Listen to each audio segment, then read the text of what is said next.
안녕하세요. 오늘은 바쁜 어른들을 위해서 내지는 공부하느라 내지는 꿈을 이루기 위해서 노력하시는 많은 청소년, 청장년분들에게 제가 좋은 책을 권해드리려고 1일 1식이라는 책을 들고 왔습니다. 여기 책 제목의 소 제목을 보면 내 몸을 살리는 52일 공복 프로젝트. 공복이라는 거는 말 그대로 속을 비운다는 얘기거든요.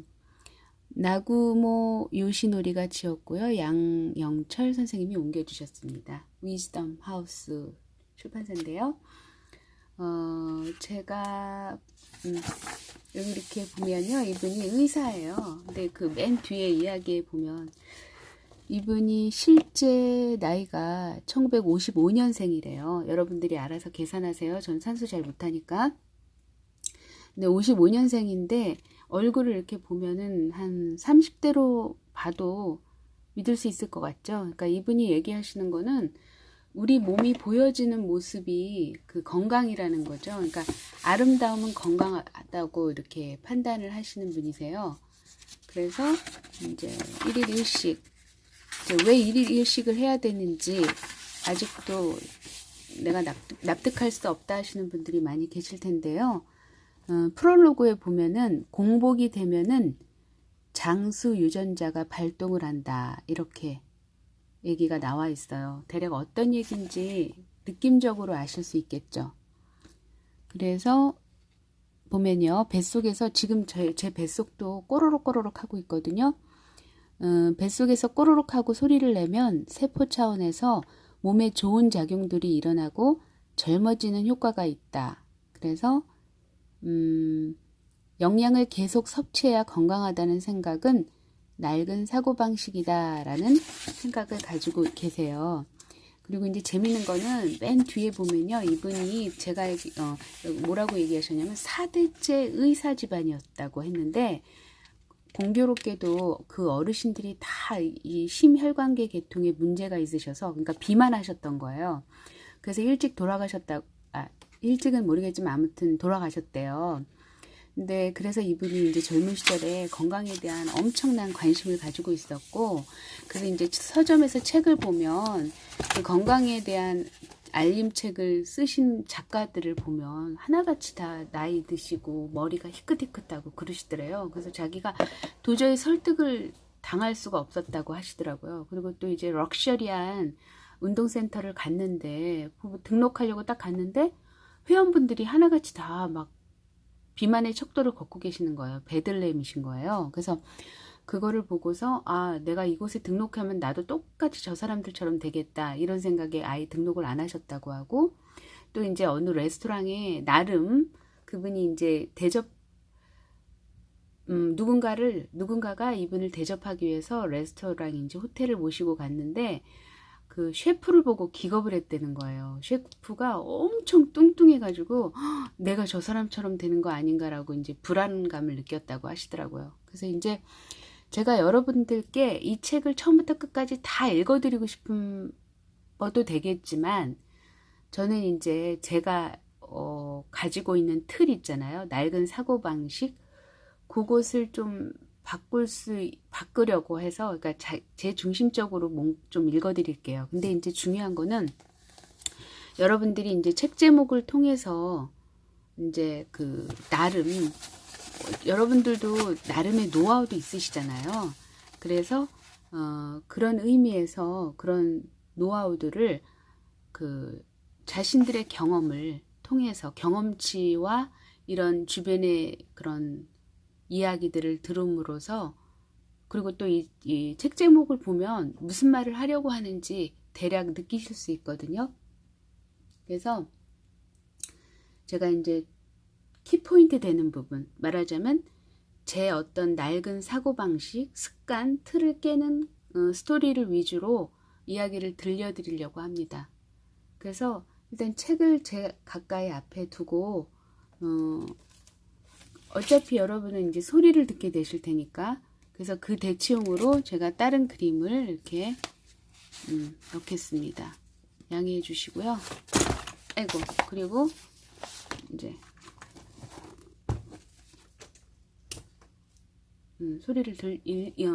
차례를 들려드릴 텐데요. 그리고 이분이 생각하시는 다이어트라고 하는 건 보통 왜 다이어트 하면은 뚱뚱한 사람만 다이어트를 해야 된다는 생각, 그것도 이제 고정관념인데 그분은 이런 얘기를 합니다. 그러니까 이제 뚱뚱한 사람도 또 너무 빼빼 마른 사람들도 사실 다이어트가 필요하다는 얘기를 해요. 그래서 이 다이어트를 통해서 뚱뚱했던 사람은 늘씬해지고 또 너무 말랐던 사람은 어느 정도 살이 이제 오른다는 얘기를 하세요. 그래서 어쨌든 여러분들도 한번 시도를 해보세요 라는 의도에서 제가 이제 이거를 조금씩 시간 나는 틈틈이 주관적으로 제가 편집해서 올려드리겠습니다. 이제 첫 번째 챕터, 덜 먹는 것이 왜 건강에 좋을까? 그래서 작은 이제 소 제목들이 있어요. 근데 그 속에 다 이분이 하고 싶은 얘기가 되게 들어있다고 보시면 돼요. 그래서 굶주림과 추위 속에서 생명력 유전자를 얻었다. 어느 정도 감이 잡히시죠? 그리고 왜 일본의 어린이 유치원들 보면요, 애기들 남자아이나 여자아이나 그 한겨울에도 반팔 반바지를 유니폼을 입히더라고요. 그러니까 이제 어떤 그 속에 비밀이 있는지도 모르겠죠. 내지는 제가 느끼기에 면역력을 강화시키기 위해서 감기 걸릴 수 있는 최대 조건에 노출을 시켜서 그 어떠한 상황에도 굴하지 않는 건강한 건강체를 만들기 위한 시스템이었는지도 모르겠다는 생각이 들더라고요. 그 다음에 두 번째 이야기, 물만 마셔도 살이 찌는 이유. 이제 그렇지 않다는 거예요. 이 작가가 말하고 싶은 거는 어떻게 물만 먹는데 살이 쪄요. 이게 이제 틈틈이 먹는다는 거죠. 이제 뒤에 이게 쭉쭉 얘기가 나오는데 어쨌든 중요한 얘기 아니니까 이제 패스. 그다음에 세포를 회복시키는 시루트인 유전자. 세포를 회복시키는 시루트인 유전자 이야기는요. 사실은 제가 대충 읽어서 제대로 된 기억인지는 잘 모르겠는데 우리가 알고 있는 밤 10시에서 새벽 2시 사이에 성장 호르몬이 분비되는 걸로 알고 있잖아요. 그래서 청소년들에게 우리가 일찍 자고 일찍 일어나라고 권유를 하는데요. 그 성장 호르몬이 어떤 세포를 회복시키는, 세포를 재생시키는, 젊음을 유지할 수 있는 그 호르몬을 분비시키기도 한대요. 그래서 잠이 굉장히 중요하다는 거죠. 이게 이제 잠을 제대로 잘만 자도 사실은 젊음을 유지하는데 엄청난 키를 가지고 있다는 얘기로 알고 있어요. 그 다음에 이제 지금 세 번째고, 근데 네 번째는 과식은 만병의 근원이다. 근데 여러분들 다 경험을 하셨을 텐데요. 저는 과식했을 때 굉장히 많이 불편한 게 뭐냐면 일단 움직이기가 싫어요.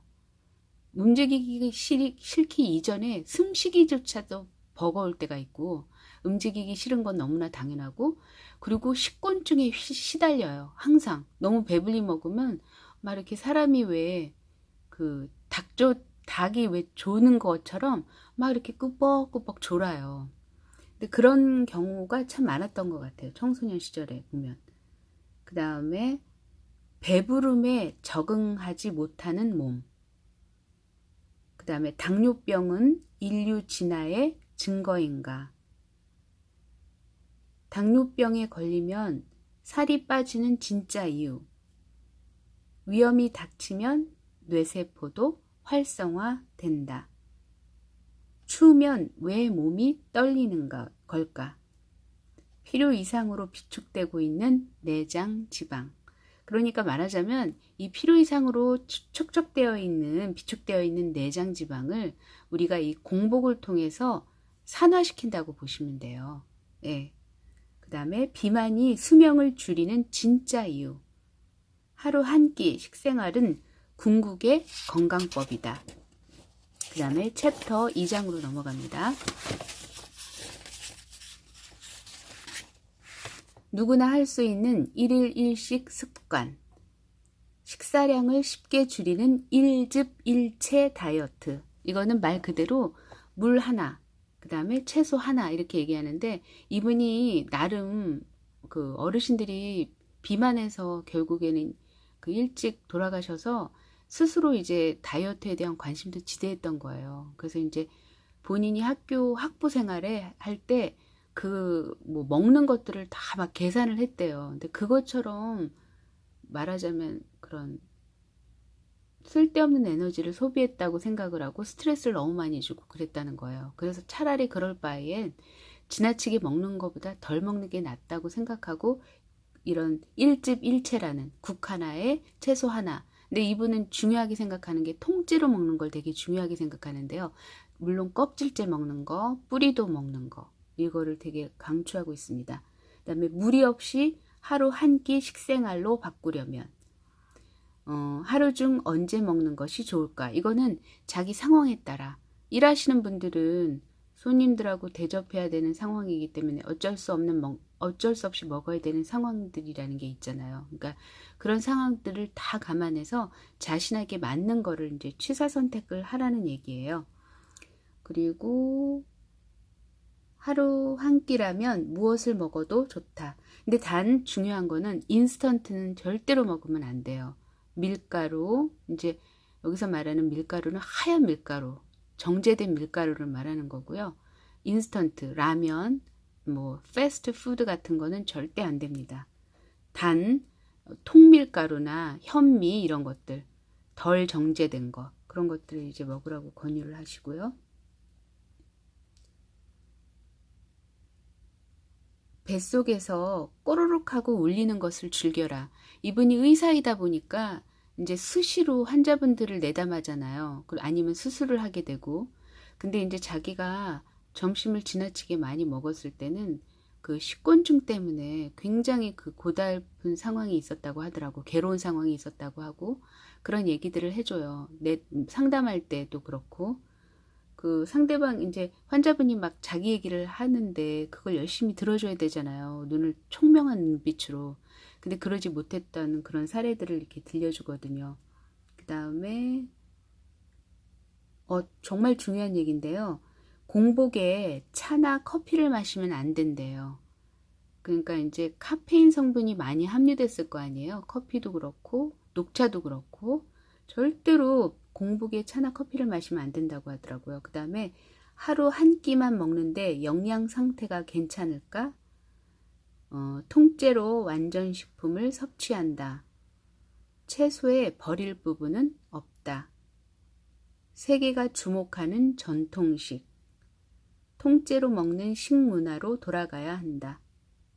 청어의 지방은 왜 몸에 좋은가? 근데 저는 사실 이게 언제 출판이 됐나를 보니까요.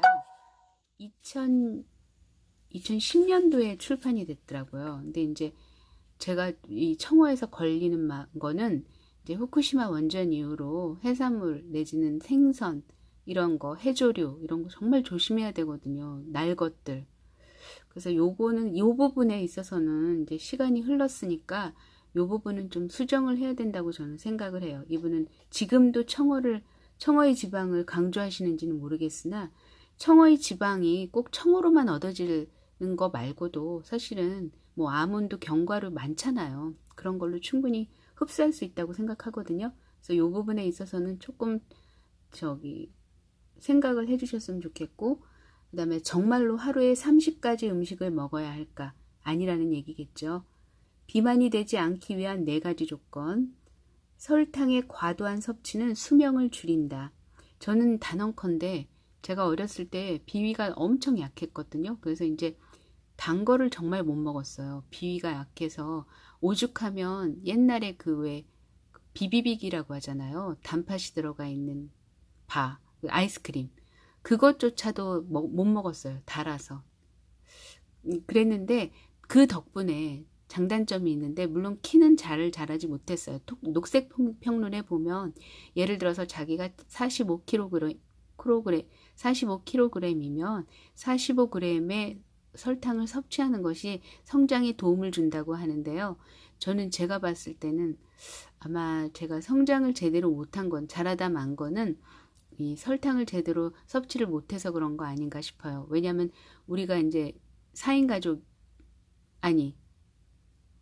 사형제 중에 그러니까 엄마 아빠를 토탈해서 6인 가족 중에 저만 키가 안 자랐어요. 나머지 식구들은 최소가 165거든요. 근데 저만 자라다 말았는데 제가 볼 때는 그거. 그 다음에 어렸을 때 그 청룡열차를 탄 적이 있어요. 근데 그 청룡열차를 저의 의지와는 상관없이 저는 그때 별로 타고 싶지 않았거든요. 겁이 너무 많았기 때문에. 근데 이제 언니 오빠들이 막 너무너무 타고 싶다고 그래가지고 저는 얼떨리우스처럼 그 청룡열차에 실려졌고, 그리고 그때 당시 제가 눈을 감았는지 기억은 안 나는데 아무튼 죄송합니다. 쇼크를 먹었던 것 같아요. 그때 그 이후로 제가 성장을 좀 못했던 것 같기도 하고 여러 가지 이유가 있지만 갑자기 드는 생각이 그렇습니다. 그 다음에 동물은 사냥감에 소금을 뿌려 먹지 않는다. 여기서 말하고자 하는 거는 소금을 먹지 말라는 얘기예요. 건강에 좋은 소금은 없다. 제가 알기로는 그 우리나라에 지금은 현재 돌아가신 분으로 알고 있거든요.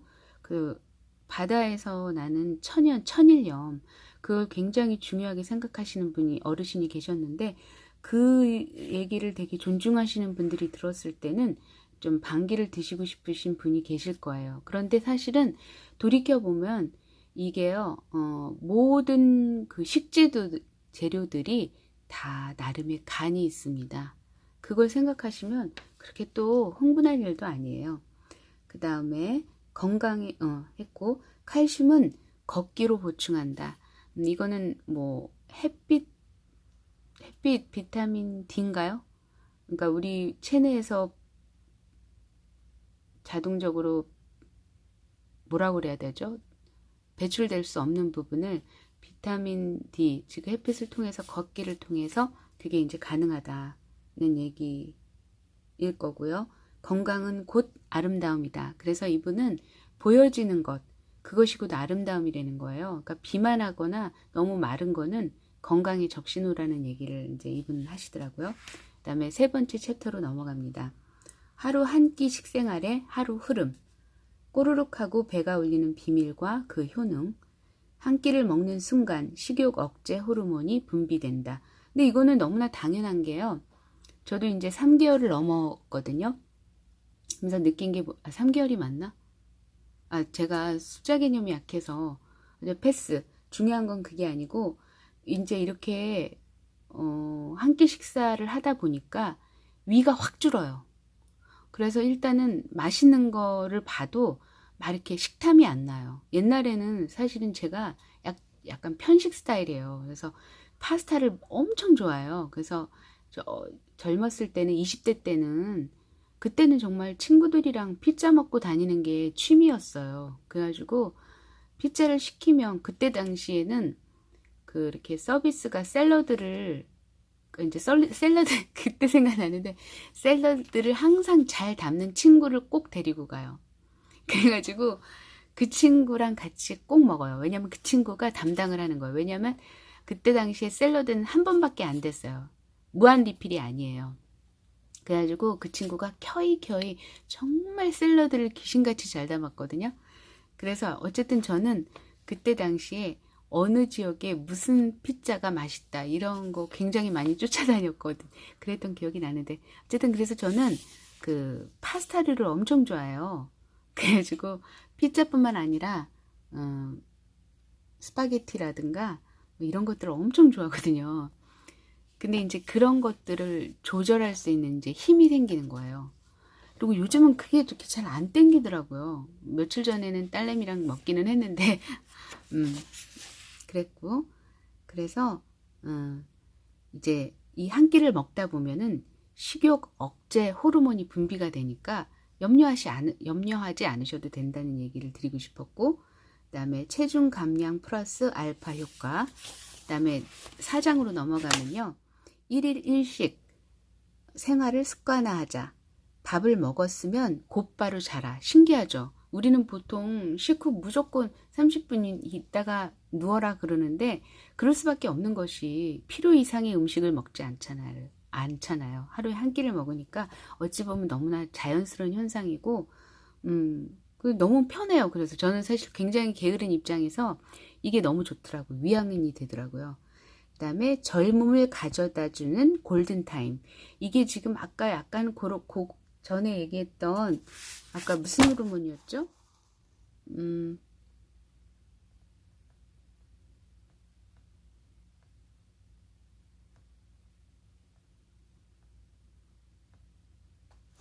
그 호르몬 얘기, 그 아까 이 얘기가 그 골든타임이 젊음을 가져다 주는 골든타임이라는 게 그 성장 호르몬 촉진제, 성장 호르몬이 분비되는 시간이 10시에서 2시 사이라는 거.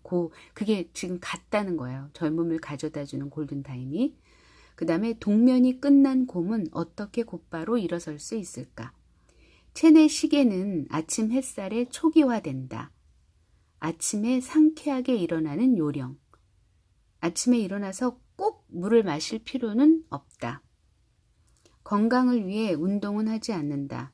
그러니까 이분은 모델처럼 걸으라고 하시더라고요. 요즘 젊은 분들이 남녀노소 누구나 보면 걷는 게 너무 힘이 없고 이렇게 고개 푹 숙이고 걷는 게 너무 안쓰럽다 그러시면서 모델처럼 가슴을 쫙 펴고 우리 배웠잖아요. 이 폐기와 밀접한 관계가 있다. 가슴을 피고 하는 게.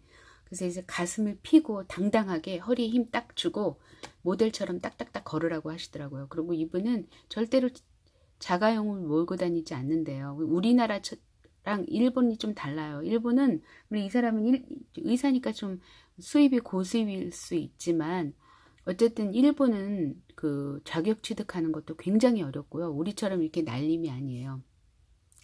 그리고 이제 그 취득받는 것도 되게 어렵고 아마 제가 알기로는 차를 운전하는 것도 조건이 되게 까다로운 걸로 알고 있거든요. 그래서 근데 어쨌든 이 양반은 뭐 그런 절차가 귀찮아서 수도 있고 그래서 어쨌든 이분은 자기 그 출퇴근을 절대로 자가용을 안 끌고 다니고 대중교통 뭐 버스 전철을 이용하고 그리고 반드시 뭐 계단을 이용한다 그러더라고요.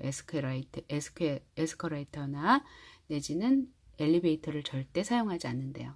그래서 이제 그런 식으로 이렇게 얘기가 나오고 그러니까 이제 건강을 위해 운동을 하지 않는다. 그러니까 비싼 돈을 주고 헬스클럽을 등록을 안 한다는 얘기를 하고 싶은 거예요. 그 다음에 종아리와 등 근육이 혈액 펌프가 된다. 그래서 바른 자세는 그 등 근육을, 종아리를 발달시킨다는 얘기죠. 그리고 발달해야지만이 혈액의 펌프가 된다는 얘기고요. 3분 만에 만보 걷기 효과. 휴관일은 필요하지 않다. 디저트와 술은 비싼 걸로 조금만. 그러니까 비싼 걸로 먹으라 하는 얘기는 적당히 먹으라는 얘기예요. 비싼 걸 우리가 마구잡이로 먹을 순 없잖아요. 그죠? 그다음에 몸을 지나치게 따뜻하게 하는 것도 냉증의 원인이 된다. 요거는 제가 좀 걸리는 말인데 제가 은근히 추위를 많이 타더라고요. 그래가지고 옛날에 제가 어떤 분이 좋은 옷이 되게 저렴하더라. 그래서 여기 한번 가봐라 그래가지고 이제 갔었는데 이제 옷을 입어봐야 되잖아요. 그래야지 옷을 살 수 있잖아요. 근데 그 언니랑 같이 이제 있었는데 그 언니가 저를 보더니 뜨악 하고 놀라는 거여서 야, 너 지금 뭐야? 옷이 그렇게 많은 옷을 입냐고 그러더라고요. 그때 당시에 가을하고 겨울 사이였던 곡 간절기였나? 잘 모르겠어요. 아무튼 제가 추위를 많이 타가지고 제가 그렇게 옷을 많이 껴입는지 몰랐는데 그 언니가 엄청 기절을 하더라고요. 그러면서 야, 너는 생긴 거는 되게 젊어 보이는데 몸은 야 무슨 노인네 같다 야 막 이러면서 저를 약간 놀렸었는데 근데 저는 지금도 약간 좀 그런 부분이 있거든요. 근데 요걸 듣고서 제가 나름 의식적으로 이제 얇게 입으려고 노력하거든요. 그래서 그렇습니다. 체온을 높인다고. 왜냐면 그리고 이거 신문에 기사에 오른 적이 있어요. 체온을 1도 올리면 면역력을 강화시킨다. 이런 얘기가 있어가지고 막 한동안 막 열풍이었잖아요. 내복 입는 거. 열이 나면 옷을 얇게 입어라. 오히려 이분은 열이 나면 옷을 얇게 입으라고 하더라고요. 그 다음에 5번째 챕터로 넘어갑니다. 자연의 순리에 따라 살자. 따르며 살자. 싫은 일에 좋은 일을 끼워 넣자. 이것도 일종의 요령인 것 같아요. 저도 이런 부분이 좀 부족한데 그런 걸 이제 하려고 노력하고 있고요. 화분증에는 구강호흡이 효과적이다. 요거는 제가 조금 이해하기가 어렵더라고요. 이해력이 딸려서. 스위치를 분명히 켜고 끈다. 곧바로 잠들 수 있는 마법의 주문. 틀에 박힌 생활의 위대함. 그러니까 작은 습관 속에 훌륭한 위대함을 얻을 수 있다. 뭐 이런 얘기예요. 파트너나 애완동물과 함께하면 오래 산다. 이거는 남자에 대한 얘기예요. 자기가 남자다 보니까 남자 이야기를 이렇게 썼더라고요. 동물은 무익한 살생을 하지 않는다. 배부름은 죽이지 않는다는 얘기예요. 그러니까 우리도 너무 저도 카스에다 많이 올려놨는데 필요 이상으로 너무 많은 걸 생산해내는 것 같아요. 그래서 이렇게 지구가 몸살을 한다고 생각하거든요. 그래서 그럴 때는 소비자들이 의식을 갖고 그런 걸 소비를 안 해주면 생산하는 사람들이 정신을 차리고 멈추지 않을까라는 생각이 들거든요. 그렇습니다. 그리고